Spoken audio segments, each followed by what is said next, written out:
Bulletin में सबसे पहले बात करेंगे। सदर ने बिलाखिर कौमी असम्बली का इजलास आज बुला ही लिया। असम्बली पर बुध की रात 11:15 बजे दस्तखत किए। ऐवान सदर के मुताबिक सदर ममलिकत ने इजलास तलब करने की मंजूरी मखसूस नशिस्तों के मामले के हल की तवक्को के साथ दी। सदर ने निगरान वज़ीर आज़म की असम्बली में लहजे और इल्ज़ामात पर तहफ़्फ़ुज़ात का इजहार किया। कहा, अफसोसनाक अमर है कि मुल्क के चीफ एग्जीक्यूटिव ने सदर ममलिकत को पहले सीगे में मुखातिब किया। सदर आइन के आर्टिकल 41 के तहत रियासत के सरबराह और जमहूरिया के इत्तेहाद की अलामत है। मुमलिकत को आम तौर पर समरीज में ऐसे मुखातिब नहीं किया जाता।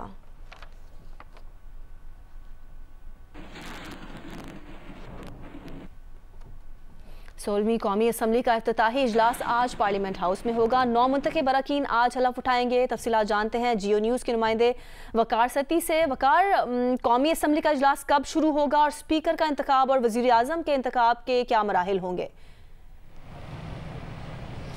जी, कौमी असम्बली का 16वीं कौमी असम्बली का पहला इफ्तिताही इजलास अब से कुछ देर बाद यानी कि 10 बजे यहाँ पर जो साबिक स्पीकर है राजा परवेज़ अशरफ उनकी ज़ेर सदारत यहाँ पर शुरू होने जा रहा है, जिस पे आज के दिन तमाम अरकान जो हैं वो हल्फ लेंगे और हल्फ लेने के बाद जो रजिस्टर है उसके ऊपर अपने सिग्नेचर करेंगे। जबकि कौमी असम्बली के जो नए उसके स्पीकर और डिप्टी स्पीकर के लिए जो कागजात नामजदगी हैं आज दिन 12 बजे तक जमा कराए जा सकेंगे, जबकि इन दोनों का इंतखाब जो है वो कल यानी कि जुमे के रोज़ वो किया जाएगा। इस कौमी असम्बली के 16वीं कौमी असम्बली के पहले इफ्तिताही इजलास के लिए जो विजिटर्स गैलरी के जो पासिस से इजाज़तनामे थे वो सारे तकरीबन वो मनसूख वो कर दिए गए हैं। रात देर गए एक नोटिफिकेशन कौमी असम्बली सेक्रेटेरिएट की तरफ से जारी किया गया था और इस खदशे के पेश नज़र के कोई नाखुशगवार वाक़या ना पेश आ जाए, जो अपर गैलरी के पासिस थे सारे वो कैंसिल वो कर दिए गए हैं। इसके अलावा सिक्योरिटी के बड़े सख्त इंतजामात हैं वो यहाँ पर, और तवक्को ये की जा रही है कि तकरीबन 2 से 4 घंटे तक ये इजलास आज वो जारी रहेगा, जिसमें तमाम नौ मुंतखब अरकान कौमी असम्बली जो हैं वो अपना हल्फ लेंगे आज के दिन। ठीक है वकार, आपसे मज़ीद तफसील भी लेते रहेंगे। फिलहाल बहुत बहुत शुक्रिया आपका।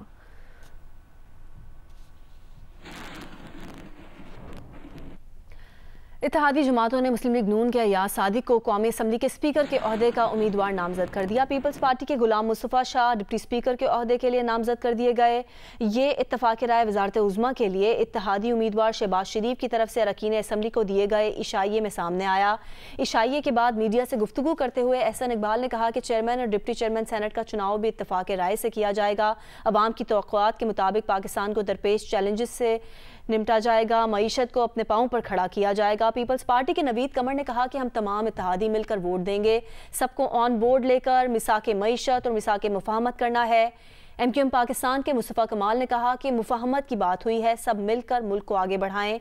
इस्तेहकाम पाकिस्तान पार्टी के अब्दुल अलीम खान ने कहा कि इलेक्शन का मरहला ख़त्म, अब मुंतखब नुमाइंदों पर अवामी मसाइल के हल की जिम्मेदारी आ गई है, जिसको जहाँ मैंडेट मिला है वो वहाँ आवाम की खिदमत करे।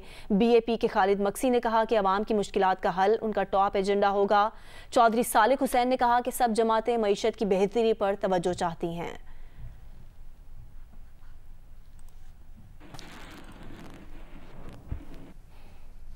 MQM पाकिस्तान के सरबराह खालिद मकबूल सिद्दीकी ने कहा है कि हुकूमत में जाने या अपोजिशन में बैठने के हवाले से अभी कोई फैसला नहीं किया है। ना हम हुकूमत में ज़बरदस्ती जाना चाहते हैं और ना ही नून लीग की तरफ से इनकार आया है। रास्ता ताउन का होना चाहिए, ज़रूरी नहीं कि वो रास्ता काबीना से होकर जाए।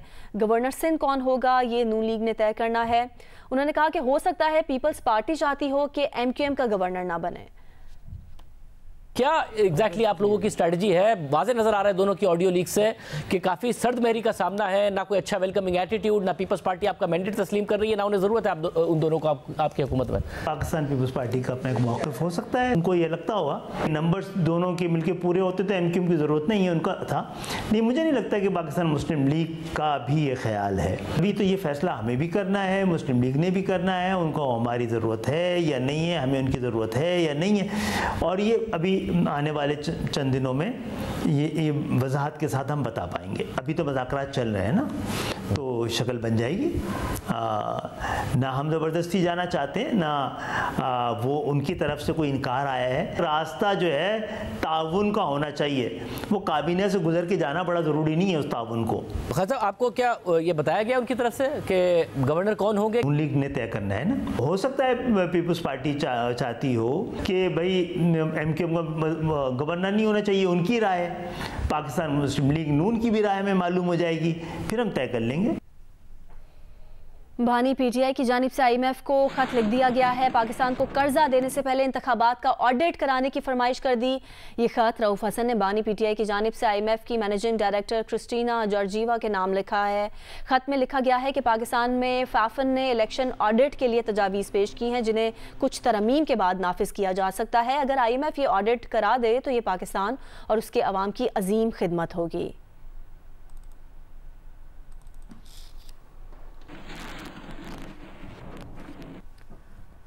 तर्जुमान अमरीकी महकमा खारजा मैथ्यू मिलर ने कहा है कि अमरीका कर्जों और बैनुल अक़वामी फाइनेंसिंग के शैतानी चक्कर से आज़ादी के लिए पाकिस्तान की कोशिशों की हिमायत करता है। उन्होंने कहा कि पाकिस्तानी मईशत की तवील मुद्दती सेहत उसके इस्तेहकाम के लिए अहम है। पाकिस्तान की नई हुकूमत को फौरी तौर पर माशी सूरत हाल को तरजीह देना होगी। उन्होंने कहा कि आइंदा कई माह की पॉलिसियाँ पाकिस्तानियों के लिए माशी इस्तेहकाम को बरकरार रखने के लिए इंतहाई अहम होंगी। तर्जुमान अमरीकी महकमा खारजा ने कहा कि अमरीका पाकिस्तान पर जोर देता है कि वो IMF और दीगर बैनुल अक़वामी मालियाती इदारों के साथ मैक्रो इकोनॉमिक रिफॉर्म्स के लिए काम जारी रखे।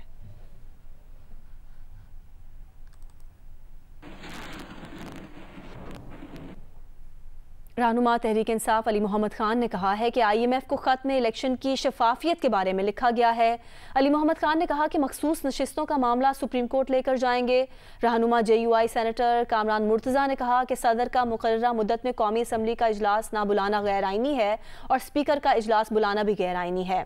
रहनुमा MQM पाकिस्तान मुस्तफ़ा कमाल ने कहा कि गवर्नर सिंध का फैसला MQM पाकिस्तान की मुशावरत से होगा। उन्होंने कमिटमेंट दी कि बतौर वज़ीर-ए-आज़म पाकिस्तान हम आपसे कमिट करते हैं कि जब भी इलेक्शन होगा तो हम इंश्योर करते हैं कि इंशाल्लाह फ्री एंड फेयर होगा। दैट इज व्हाट किसी भी जिम्मेदार वज़ीर-ए-आज़म या जिम्मेदार अहलकार को यही बात करनी थी। तो उसका यादा था इसमें कि आपने हमसे तो कमिटमेंट ली थी कि आपने इंश्योर किया है कि फिर वैसे हुआ जिस तरह हमने कहा था।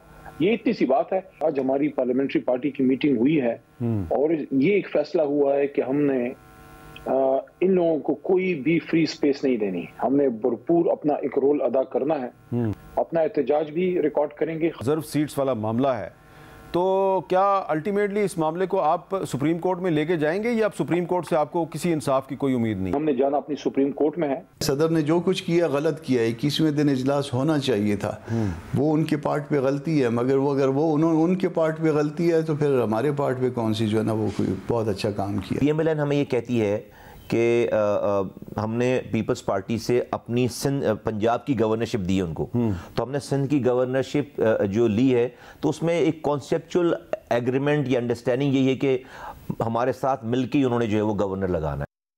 आपको बताएं कि कोयटा, चागी और दालबंदीन समेत बलूचिस्तान के मुख्तलिफ अजला में बारिश हुई है। कोयटा में बारिश के बाद शहर के मुख्तलिफ इलाकों में बिजली की फराहमी मुअत्तल हो गई है। नौकुंडी में कई घंटे से बारिश जारी है। नदी नालों में तुगयानी से नशेबी इलाके ज़ेर आब आ गए हैं। मूसलाधार बारिश से कोयटा, तफ्तान, शाहराह पर ट्रैफिक की रवानी मुतासिर है। महकमा मौसमियात ने आज और कल गवादर समेत बलूचिस्तान के मुख्तलिफ शहरों में बारिश की पेशगोई की है।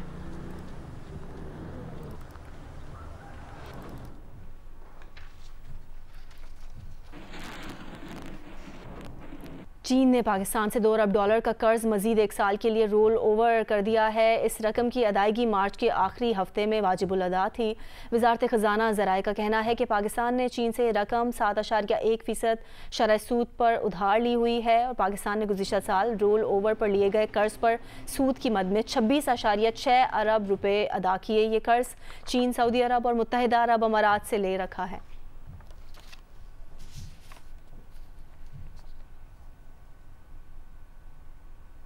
स्पोर्ट्स न्यूज़ में आपको बताएं कि HBL PSL में इस्लामाबाद यूनाइटेड ने कराची किंग्स को 7 विकेट से हरा दिया। कराची किंग्स ने पहले खेलते हुए 5 विकेट पर 165 रन बनाए। इस्लामाबाद ने हदफ 19वें ओवर में हासिल कर लिया। कोलन मनरो 82 रन बनाकर नुमाया रहे। कराची में खेले गए मैच में होम टीम ने 5 विकेट पर 165 रन बनाए। कैरन पोलार्ड ने 28 गेंदों पर 48 रन की नाकाबिले शिकस्त इनिंग्स खेली। इरफान खान 27 रन बनाकर नॉट आउट रहे। शान मसूद ने 27, डिप्लॉय ने 24 रन बनाए। इमाद वसीम, नसीम शाह और हुनैन शाह ने 1-1 विकेट हासिल की। जवाब में इस्लामाबाद यूनाइटेड के ओपनर्स एलेक्स हेल्स और कॉलिन मनरो ने 108 रन का आगाज फराहम किया। हेल्स 47 रन बनाकर आउट हुए। कॉलिन मनरो ने 47 गेंदों पर 4 छक्कों और 8 चौकों की मदद से 82 रन बनाए। इस्लामाबाद यूनाइटेड ने 19वें ओवर में हासिल कर लिया। सलमान आगा 25 और शादाब खान 10 रन बनाकर नॉट आउट रहे। HBL PSL में मुल्तान सुल्तान्स 10 पॉइंट्स के साथ बदस्तूर पहले नंबर पर है, कोयटा ग्लैडिएटर्स दूसरे और पेशावर ज़ल्मी तीसरे नंबर पर है। HBL PSL में इस्लामाबाद यूनाइटेड ने कराची किंग्स को शिकस्त दी, जिसके बाद उसके भी 4 पॉइंट्स हो गए। इवेंट में दूसरी कामयाबी के बाद वो अब चौथे नंबर पर आ गई, जबकि कराची किंग्स शिकस्त के बाद 5वें नंबर पर चली गई। मुल्तान सुल्तान 10 पॉइंट्स के साथ बदस्तूर पहले नंबर पर है। कोयटा ग्लैडिएटर और पेशावर ज़ल्मी के 6-6 पॉइंट्स हैं। ग्लैडिएटर दूसरे और ज़ल्मी तीसरे नंबर पर है। लाहौर कलंदर्स को अब तक अपने तमाम मैचेस में शिकस्त हुई। वो आखिरी नंबर पर जरूर है, लेकिन प्ले ऑफ की दौड़ से बाहर नहीं हुई। ICC वनडे रैंकिंग में बाबर आजम का टॉप पोजीशन पर कब्जा बरकरार है। टेस्ट रैंकिंग में 1 दर्जा कमी हुई है, 5वीं पोजीशन पर चले गए हैं। बॉलर्स में भारत के जसप्रीत बुमराह टॉप पोजीशन पर हैं। शाहीन आफरीदी 1 दर्जे तरक्की के साथ 12वें नंबर पर पहुंच गए हैं। T20 रैंकिंग में पाकिस्तान के मोहम्मद रिजवान की तीसरी और बाबर आजम की चौथी पोजीशन बरकरार है। ICC की नई वनडे रैंकिंग में पाकिस्तान के बाबर आजम की पहली पोजीशन बरकरार है, जबकि बॉलर्स में जनूबी अफ्रीका के केशव महाराज का पहला नंबर है। पाकिस्तान के शाहीन आफरीदी 7वें नंबर पर हैं। ऑलराउंडर में अफगानिस्तान के मोहम्मद नबी टॉप पर हैं। टेस्ट रैंकिंग में न्यूजीलैंड के केन विलियमसन की पहली पोजीशन है। ऑस्ट्रेलिया के स्टीव स्मिथ का दूसरा नंबर है। इंग्लैंड के जो रूट 2 दर्जे तरक्की के साथ तीसरे नंबर पर पहुंच गए, जबकि पाकिस्तान के बाबर आजम चौथे से 5वें नंबर पर चले गए। बॉलर्स में भारत के जसप्रीत बुमराह की पहली पोजीशन है। शाहीन आफरीदी 1 दर्जे तरक्की के बाद 12वें नंबर पर आ गए। T20 में भारत के सूर्या कुमार यादव की पहली पोजीशन बरकरार है। पाकिस्तान के मोहम्मद रिजवान का तीसरा और बाबर आजम का चौथा नंबर है। बॉलर्स में इंग्लैंड के आदिल रशीद का टॉप पोजीशन पर कब्जा है। लाहौर में Punjab junior open squash championship इख्तिताम को पहुंच गई। इवेंट में 3 कैटेगरीज में मुकाबले हुए, जिसमें अंडर 11 में मुस्तफ़ा खान, अंडर 13 में अदनान और अंडर 15 में फसीउर रहमान ने कामयाबी हासिल की। पंजाब स्क्वॉश एसोसिएशन के ज़ेर-ए-इत्माम होने वाले इवेंट में 96 खिलाड़ियों ने शिरकत की, जिसमें अंडर 11, अंडर 13 और अंडर 15 कैटेगरीज में मुकाबले हुए। अंडर 11 के फाइनल में मुस्तफ़ा खान ने अहमद अली को 3-0 से हराया। अंडर 13 के फाइनल में सुहेल अदनान ने मोहम्मद फैजान को 3-1 से मात दे दी, जबकि अंडर 15 के फाइनल में फसीउर रहमान ने सैयद अरमान को 3-0 से शिकस्त देकर टाइटल अपने नाम किया। पंजाबी सकाफत की पहचान कमालिया में बैल दौड़ के रिवायती मुकाबले हुए। जोशीला और खुशबू की जोड़ी ने अव्वल पोजीशन हासिल की। कमालिया से नुमाइंदा जियो न्यूज़ अमजद सईद की रिपोर्ट देखिए। पंजाबी सकाफत की पहचान कमालिया में रंगारंग बैल दौड़ के रवायती मुकाबले हुए। जोशीला और खुशबू बैल ने अव्वल पोजीशन हासिल की। कमालिया में आल पाकिस्तान बैल गाड़ी दौड़ के मुनफरद मुकाबले हुए, जिसमें पंजाब भर के मुख्तलिफ अजला से आला नस्ल के 200 के करीब बैलों और उनके मालकान ने शिरकत की। इन मुकाबलों को देखने के लिए शायकीन की एक बड़ी तादाद भी मौजूद थी। इस दौरान इलाके में जश्न का समा था। लोग ढोल की थाप पर रक्स भी करते रहे।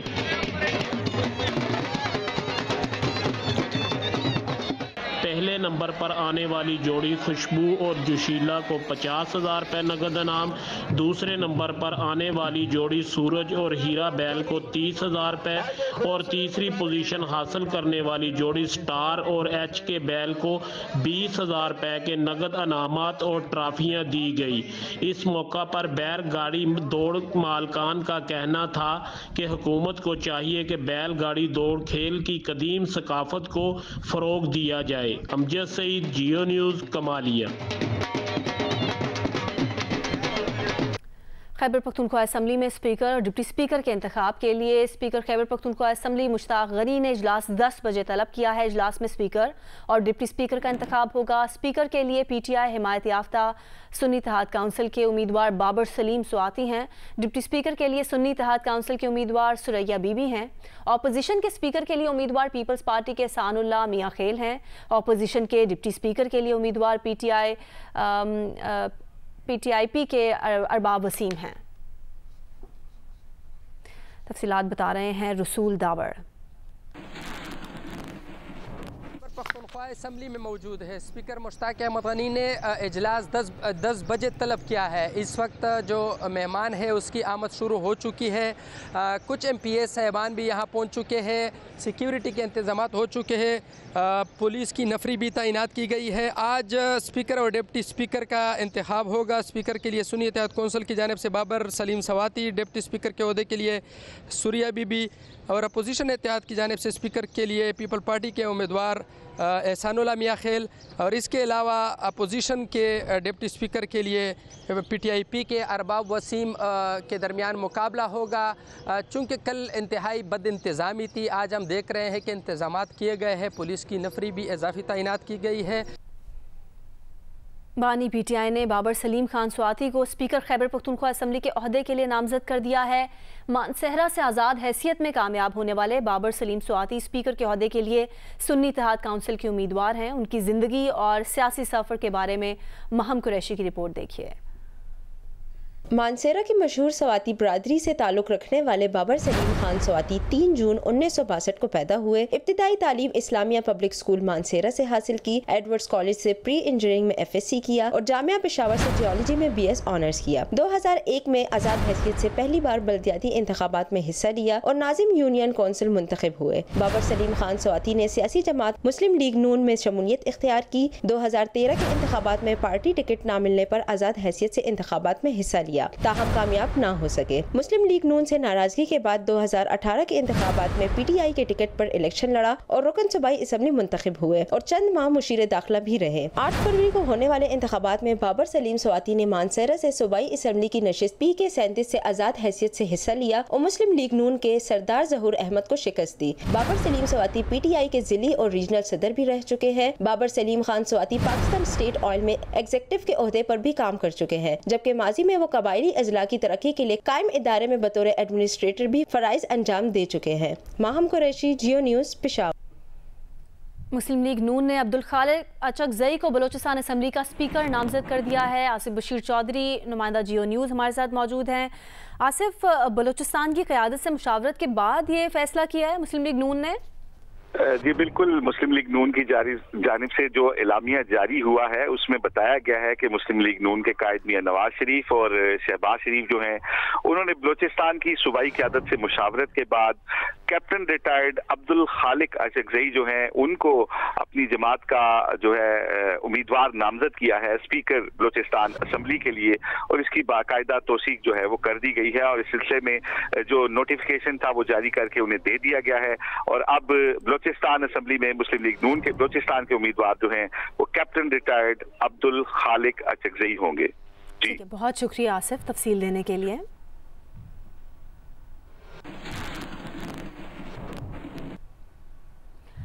अमेरिका के साबिक सदर डोनाल्ड ट्रंप पर इलेक्शन 2020 के नतायज उलटने की साजिश का इल्ज़ाम। सुप्रीम कोर्ट ने ट्रंप की इस्तिस्ना की दरख्वास्त समाअत के लिए मुकर्रर कर दी। डोनाल्ड ट्रंप के इस्तिस्ना के दावे पर दलाइल के लिए 22 अप्रैल की तारीख मुकर्रर की गई है। समाअत के दौरान ट्रंप के खिलाफ ट्रायल कोर्ट की कार्रवाई मुअत्तल रहेगी। स्पेशल काउंसिल जैक स्मिथ ने केस की समाअत मार्च में करने की दरख्वास्त की थी।